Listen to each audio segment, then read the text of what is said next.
Mikasa Sukasa. You Eddie, right? Yeah. Look like Eddie Guerrero, man. You like to watch wrestling? Yep. Have you ever watched wrestling? On weed? That's the way to see it, man! It's fuck!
What up, world? It's your boy Physics, and you know what time it is. It's the national holiday of Wild Nation. It is 420. So if you partake, enjoy yourself. Welcome to another Wild News Joint.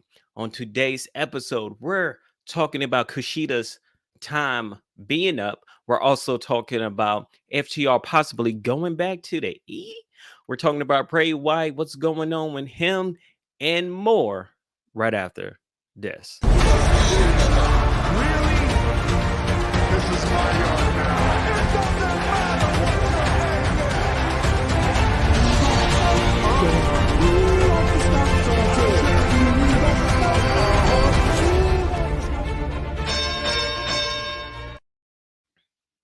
Welcome back, Wild Nation. We got the kid Get Money in the building, part of the Wild Nation crew. Of course, happy 420. Shout out to everybody out there. If you're watching this on a replay, make sure to leave a comment and I will answer you there. But let's get to it and talk about the time splitter himself, Kushida. The Japanese superstar is done with NXT 2.0, and let's also talk about what his possible future is. According to a report from Fightful Select, Kushida is no longer with WWE.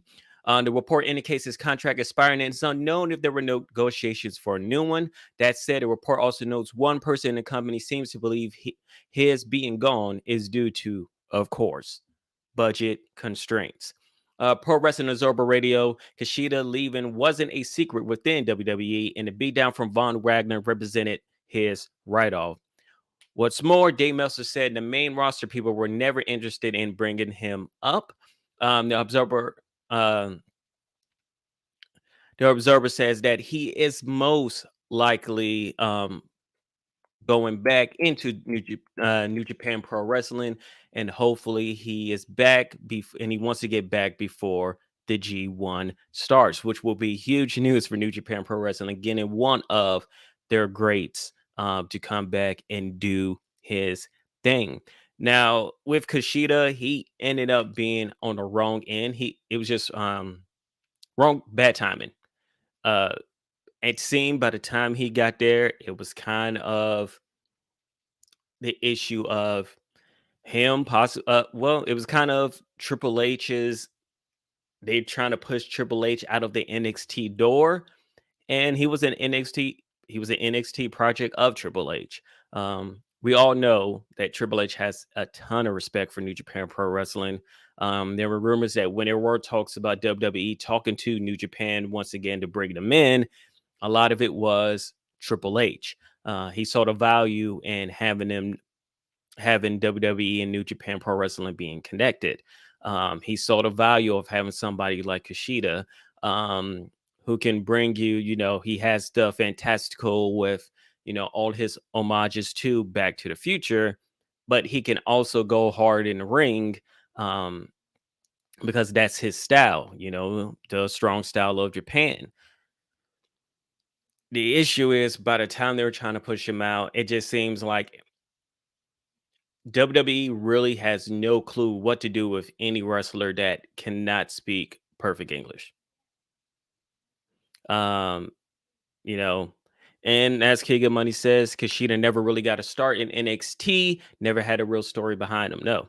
I was saying in the beginning when he first came and he had that moment of, that badass moment, and it only got broken up because of him breaking his wrist during a Walter match. Because we all know, like, the fact that he beat Walter, and I think that was Walter's first time on TV. Like, that match was a banger that year. Him versus Walter was amazing. Him doing the time lock off the top rope, which ended up breaking his wrist, was magical to see. And it just stopped him there. And it just kind of seems like there seems to be, when you're in NXT, there seems to be this curse for Japanese wrestlers where right when it's about to get good, something happens. It happened with Kenta when he came in as Hideo Itami. He got injured as soon as he was about to take off. And then right at that moment, Kushida broke his wrist. And they really didn't have a storyline after that. It just seems like it was a lot of stop and go. He really never got a chance. And he definitely wasn't going to get a chance once Triple H was gone. It seems like when it comes to the Joshi wrestlers, the female wrestlers within WWE that are Japanese, they know how to deal with them. In NXT, WWE, not so much. But in NXT, they still kind of do. But I always felt like WWE wants to be this global thing. The issue with them wanting to be a global thing is that they want all their wrestlers speaking English. Damn near everybody that has Netflix watches it with subtitles. So having subtitles pop up on the screen should not be an issue for anybody. I get it. And it's funny because WWE used to make fun of the South and, all the wrestling and stuff like that. And those aren't the viewers they were trying to get. But when you ask them why don't they allow people to speak in their actual language, they then talk about those in the South wouldn't want to see that. So what is it? Like, are y'all the East Coast elite, or do y'all actually care? Like, one of Io Shirai's biggest ones, I can't remember who she was going against, but it was like her in the water. But her whole promo and the whole storytelling was her speaking Japanese and her being a badass when you start reading what she was actually saying. And if you're going to do that, not everybody has to come backstage and then have to do an interview. just allow some people just to cut vignettes if their English is not that good. And they would get a lot further in WWE, and people will respect them more because they're able to explain who they are, why they're there, how badass they are in their own language, than them trying to stumble through and trying to say every word and enunciate because they're nervous about it. Like WWE, when it comes to international wrestlers, do better, and don't bring in people that are superstars and legends in their own country and then do nothing with them. You're wasting their time, and basically you're wasting our time because you make them a big deal coming in, having huge conferences, and then once they get there, you do nothing with them. So please stop that. And it seems like they are.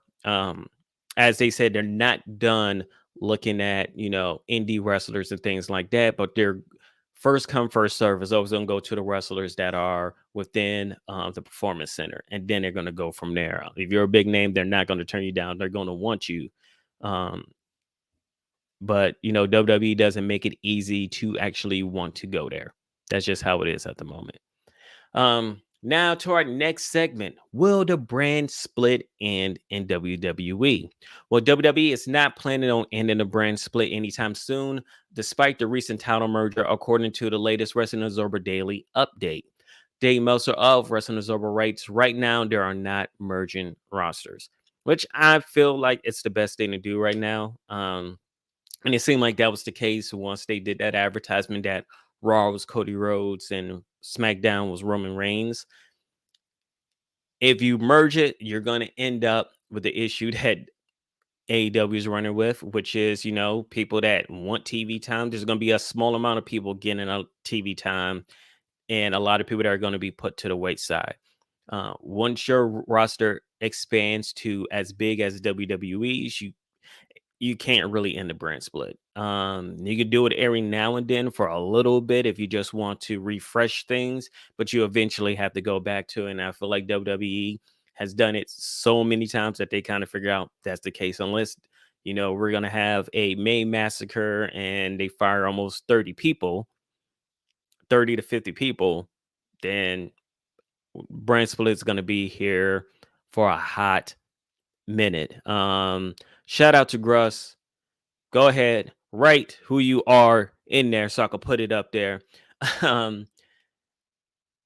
But yeah, the brand split is not going to end anytime soon. And I wouldn't be surprised if AEW does something similar. They're not going to call it a brand split. They probably won't even say anything. You'll just notice that some wrestlers wrestle on Rampage and some wrestlers wrestle on Dynamite. I mean, we already know there are already certain wrestlers that wrestle only on AEW Dark. So we already know how it goes. They're kind of already doing it. And as I said, Gross, say what you need to say at it. He is the supervillain of the IWC, and he is in the building. But once repeated, brand split ending, no time soon. It's a lot of time references today. We're going back to the future with this one because next up, WWE is interested in being back in business with FTR. WWE reportedly has interest in bringing back FTR, who are currently the AAA World Tag Team Champions and the Ring of Honor World Tag Team Champions. Fightful Select issue an update to their original report and noted that AEW confirmed how FTR still has more than 1 year left on their current contract. They will remain under contract to AEW for at least the year plus period. It was supposed to end this summer, so their contract will end next summer. WWE officials have reportedly expressed internal interest about possibly bringing back the tag team formerly known as the Revival, Scott Dawson and Dash Wilder. WWE is unable to approach FTR directly due to their AEW contracts. While still with WWE in 2019, FTR passed up on what was then a huge offer of $850,000 each.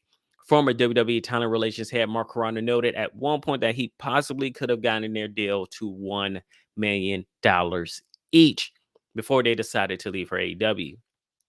There's no word on FTR would be interested in returning to WWE one day when they're legally able to.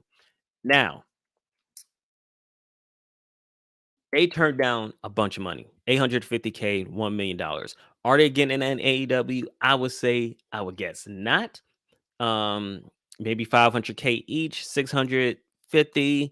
at most. I just don't see Tony Khan giving them $1 million, but I do see Tony Khan explaining to them, yes, I can't give you what WWE can give you, but I can allow you to do what you do best in the ring and not be a comedic act while you're here. And of course, they would jump at that because that was their frustration. Their frustration was never the money, and never was. And also, I feel like they are more younger in their career than somebody like the Good Brothers were.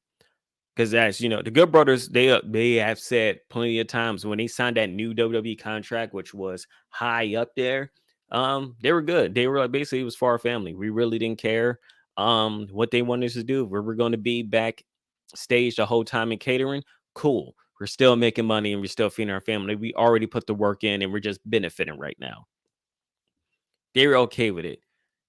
The Revival at the time weren't okay with that.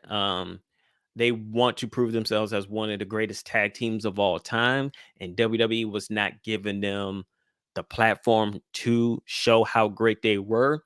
So, yeah, the money was going to do that, and they needed to show how great they were. The only way that FTR returns and becomes the Revival once again is if there's a talk about what is going to happen with the tag team division, and basically, to a degree, make the Revival somewhat bookers of the tag team division. Make it something worth watching, because when they were in NXT, that's exactly what it was. I mean, we were at a point between FTR, DIY, even AOP of all people, where a tag team match was going to be the first match to open a takeover, because it was like, this is going to be the first match. You got Mustache Mountain versus FTR. It's going to be a banger, and this is how we're starting. To the point where it got so good that they basically had to go, you know what? We're running this back again with DIY and the Revival, and we're making the main event because of how good they were in the beginning of last takeover. You gotta allow them to do their thing, and you gotta allow them to actually have a competitive tag team division. The thing is like WWE has good tag team matches. And they've been putting on real good ones really ever since RK Bro became a thing. It just seems like everybody picked up their game.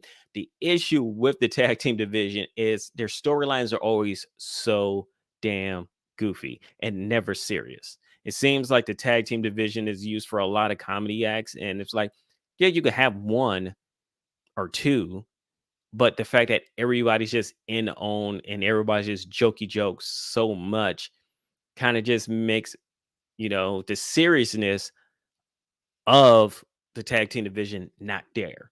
Even though the wrestling shows how serious they are, the storylines don't. So it's just where we are right now.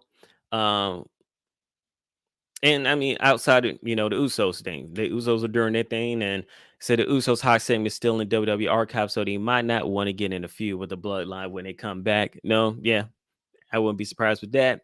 Russ says FTR will go back. They all go back. They just keep pulling them in like Michael Corleone.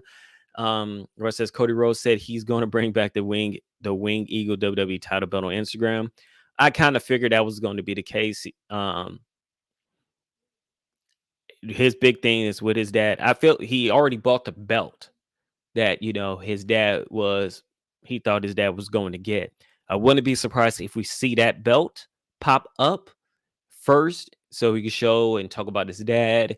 And then I wouldn't be surprised if, we do go back to the Wing belt. I feel like we're at a point, and this is also a money thing because, yeah, it's cool. You have the same type of merchandise between the Universal Championship and the WWE Championship, but I just feel like more people would buy one.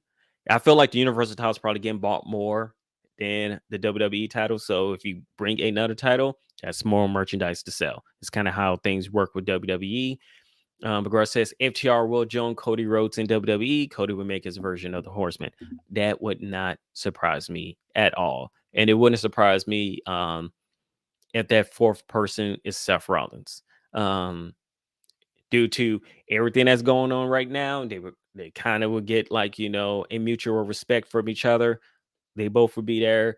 And if they ended up, bashing against each other, that would work. Or, well, if you can't wait, or if you're willing to wait, you got 2 years, and you just wait on MJF to come, and that's your 4, and you just go from there. So there's a lot you can do, and it also allows time for Cody to be a face for a good amount of time, and if he wants to go heel, he can go heel. Now let's talk about what's going on with Bray Wyatt. Bray Wyatt, also known as Wyndham Rotunda, has set a very high asking price to return to WWE or join AEW, according to Dave Meltzer of the Wrestling Observer. While responding to a fan on Twitter, Meltzer noted Tuesday that a wrestling promotion would have to shell out a lot of money to sign the former WWE champion.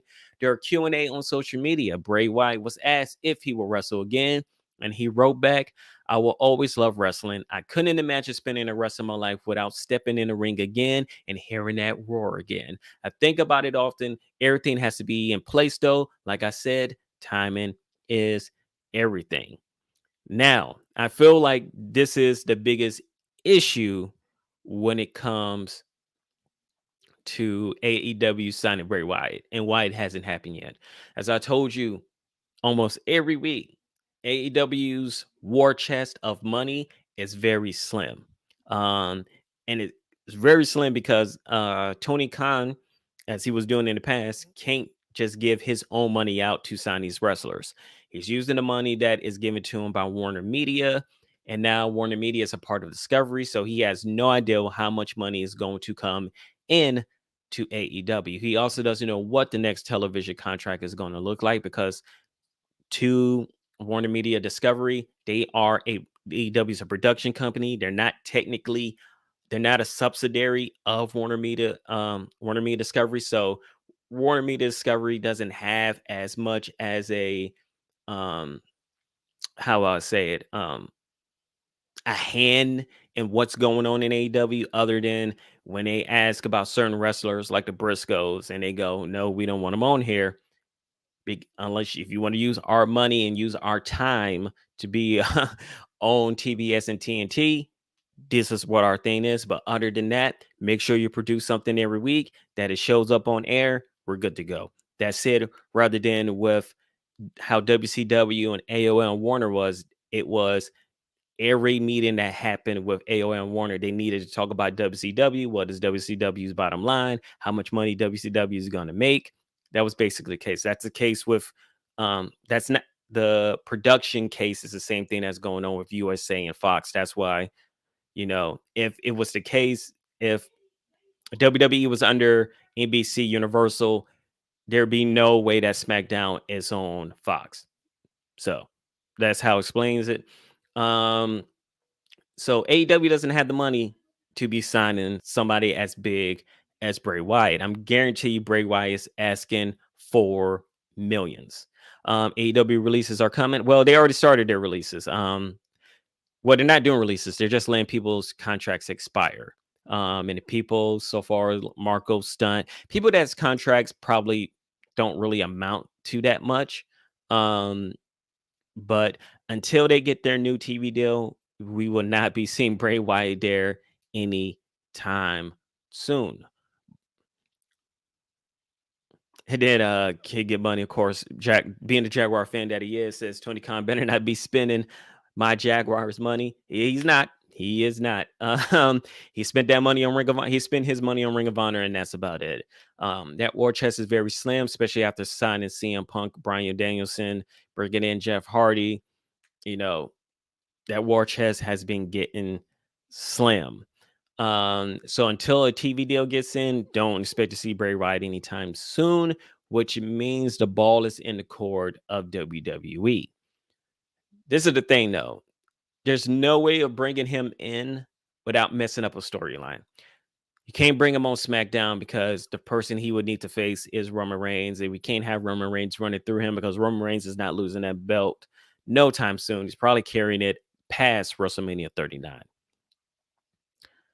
Cody Rhodes, he's just getting started. You got to at least allow him to have a good run with the belt. So you can't throw him there. Now, as he stated, timing is everything. It would not surprise me if we don't see Bray Wyatt at all this year, especially if WWE is involved, because the smartest thing for them to do is to allow the Rock and Roman Reigns thing to play out. If it was up to me, and I know that we signed Bray Wyatt, Roman Reigns beats the Rock, they shake hands, respect. Roman Reigns is in the ring saying, he's the number one Samoan. He is the true and only tribal chief. Lights go out. Lights come back on. Roman Reigns attack him, because it will also be payback for during the one after SummerSlam where Bray Wyatt won. Next thing you know, out of nowhere, Roman Reigns with a spear. And then we start the Roman Reigns that we have now. It would be very smart that the start of The Fiend would start right after WrestleMania. And it just circle. Storyline. Everything's a circle.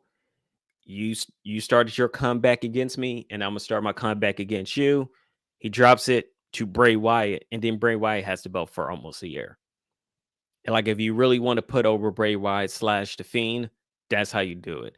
Have him be the one to beat the greatest, because they say once after WrestleMania 39, they will be calling Roman Reigns the GOAT. Have him be the one to beat the greatest. And then you go from there. So that's where we are with that. Kid Get Money says, I want to see Bray Wyatt back, but I do want him to have good storylines when he returns. Yeah, that's basically it when it comes to that. I feel like that's where we are with it. And that's why I was like, if storyline wise, as far as the WWE, he can't come back for another year. I feel like we're kind of already coasting towards where we need to get to. And that character is big time. And you can't have him just meandering around facing nobody. Like, I wouldn't mind him going either straight at Cody, but Cody has to have the belt for a round, so it's still going to be a long time from now. Or if it's Roman Reigns at the WrestleMania 39, time starts ticking. Like, I'll say this, if we start seeing vignettes of scary things happening in starting January and February, we kind of know who's coming. And I wouldn't be mad at that. Now, let's get to some quick hits. And one of our quick hits, somebody says, Gruss says, what will Tony Big announcement be? Now, this past Wednesday, I mentioned that the big announcement could be a AEW New Japan Pro Wrestling show. Well, regarding Tony Khan, next huge announcement, Dave Meltzer told Sunday Night's Main Event his sources did not deny reports of an AEW New Japan Super Show. But since Ring of Honor TV aired its last episode on Sinclair channels last weekend, timing-wise, Dave thinks a distribution deal for Ring of Honor programming makes the most sense of a story. So, right now, betting odds are leaning towards us finding where we will be watching Ring of Honor. So, that's where we are with that. Alexa Bliss made it known she was willing and able to work at WrestleMania. Sources told Fightful Select there were pitches to involve her in the Bianca Belair versus Becky Lynch match that were quickly shot down. The site source also says Bliss was very transparent about frustration that nothing of substance had been booked after being out of action for half a year. She allegedly voiced those frustrations directly to Vince McMahon. So we will see. Of course, she just got married. WWE is very adamant about people, when you get married, go have fun. So maybe started next week or the week following. I would say hopefully we see Alexa Bliss. If we don't see her, I have no idea what's going on with WWE and her. And I wouldn't be surprised if, time starts ticking for Alexa Bliss to leave WWE. Photos have emerged showing Io Shirai wearing a walking boot and using crutches, leading to speculation she was injured during her match at NXT Stand and Deliver. Wish her a speedy recovery. After Lio Rush left AEW in January, reports came out that others were likely to follow as contracts expired this spring. These were talents Tony Khan signed in his company's early days who either no longer fit the vision or who struggled to get screen time as the roster grew.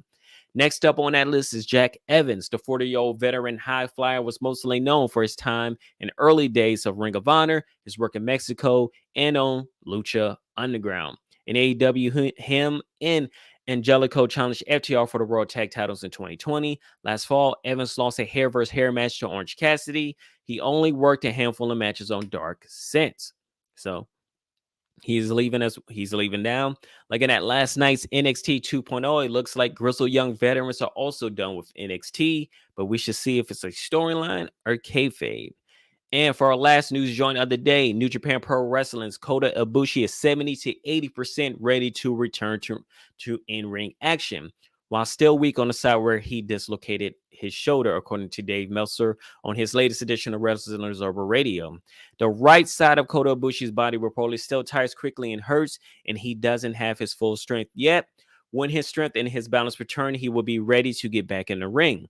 Ibushi had been previously announced for the New Japan Cup, but he was declared not fit enough to compete, which is why he was pulled. It is believed that the hope is for Kota Ibushi to be back for G1 Climax, which is mid-July, but that is not confirmed. So it's possible that we could have Kota Ibushi back and Kushida back at the same time for the G1 Classic, which would be great. What we say? We got Gruss and Wadu. AEW need to make trios titles when RH has a set of vacant 6-man tag titles. I don't think they need to. Like you said, RH already has it. And if tonight is about the RH deal, then you just need to keep it. And those wrestlers that, run in a trio, you just send them there and allow them to do their thing. Now let's talk about what's going on in the world of wrestling tonight, and that is AE Dynamite on TBS, which I feel sorry for because they're going against the Brooklyn Nets and the Boston Celtics. And this weekend, they were the highest watch thing on TV. I think they started at 6.8, and at their peak, they were 9.4 million. So, sorry for that, man. Not sure what they're going to do tonight. As far as numbers go, but it's going to be a rough one. But tonight's AEW Dynamite on TBS will air live from the Peterson Event Center in Pittsburgh, Pennsylvania, as the road to Double or Nothing continues. AEW has announced the following lineup for tonight's Dynamite. We got the Dynamite debut of Hook versus TBA. We have CM Punk versus Dustin Rhodes, Wardlow versus The Butcher, Britt Baker and Daniel Camella. In a qualifier for the Owen Hart Foundation's women's tournament, we have Kyle O'Reilly versus AEW World Tag Team Champion Jungle Boy in the qualifier for the Owen Hart Foundation men's tournament. Darby Allin versus Andrade El Idolo in a coffin match, and Tony Khan makes his huge announcement. If you want to know what we think, make sure to tune in 10:30 Eastern Time EST, like it's Bianca Belair with Laylo, Two-Face, Trav, going over everything that happened this week and any news that happened after Friday evening, and breaking down what they feel about it and giving the bullet ratings to everything that happened this week. Here we are. Thank you for being at another Wild News Joint. You could have been anywhere else in the world, but you were here with me, and I thank you for that. Make sure to enjoy some wrestling tonight. Say some prayers for Devin Booker. Probably won't be back to game 5, but this is just where we are right now. It's all right. It's cool. We gonna be all right. We are going to be all right. Kick him. I say Booker went down. Watch your basketball tonight, catching AEW on DVR. Yeah, of course. I feel like that's what everybody's going to do. Kick It Money says Booker went down. Are the Suns still coming out the West? It's his right hamstring. He has only injured that once. He usually injures his left hamstring. Last time he missed 2 games. Those 2 games were within a span of 6 days. And the span of 6 days would be game 5. New Orleans Pelicans would not be shooting threes like that again. They're 27 in shooting threes this whole season. So they just got hot. And the Suns won without Devin Booker this year as well, just with DeAndre and Chris Paul. I mean, actually, I got numbers. I keep numbers in my phone of all these crazy stats and stuff like that. So without Devin Booker, or without just the big 3 in general, the Suns are 33-11. That's 75%. So they'll be okay. They can get past New Orleans. Jazz, Mavs, they'll be okay because neither of them are as good as the Suns, even without Devin Booker. It's all about if we're going to play Golden State or Memphis, and that's way down the line. And by that time, Devin Booker will be okay. So there we are. Lakers Nation, nobody cares. They just need to stay home and cry that they didn't get DeMar DeRozan or anybody that could have helped them. And hopefully they can trade Russell Westbrook, because that man is definitely exercising that player option. So, that's where we are right now as far as anything. But like I said, thank you for watching. Could have been anywhere else in the world, but you're here with me. Hit that like button. Make sure to subscribe. Hit that notification bell. Until Friday. Peace. Like the video, subscribe to the channel, and hit the notification bell to know when we go live next. Follow us on Twitter and Instagram @WrestlingOnWe, and thanks